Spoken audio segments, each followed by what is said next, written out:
અમદાવાદના palladium mall પાસે તલવાર લઈને રોડ આતંક મચાવનારા શખ્સોની ધરપકડ કરવામાં આવી છે. પોલીસે મહારાષ્ટ્રથી 5 શખ્સોને પકડી પાડ્યા. પ્રિન્સ જંગીર, મિહિર દેસાઈ, જીગર દેસાઈ, પવન ઠાકોર, કૈલાશ દરજી નામના શખ્સોની ધરપકડ કરવામાં આવી છે.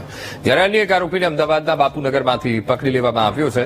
સરખેજ પોલીસ મથકમાં થયેલી ફરિયાદની વાતને લઈ આરોપીઓને અન્ય લોકો સાથે ઝઘડો થયો હતો, જેની અદાવતમાં આરોપીઓ તલવાર લઈને હુમલો કરવા માટે ત્યાં આવ્યા હોવાનું સામે આવ્યું છે.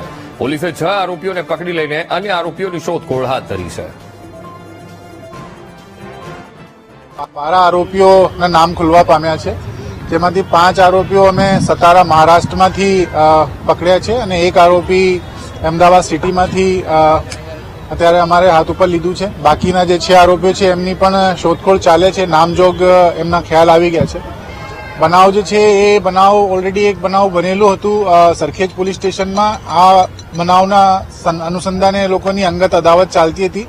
એ અદાવતના અનુસંધાને એ લોકો એકબીજા સાથે અહીંયા ઝઘડ્યા હતા ને એના લીધે આ બનાવ બનેલો હતો.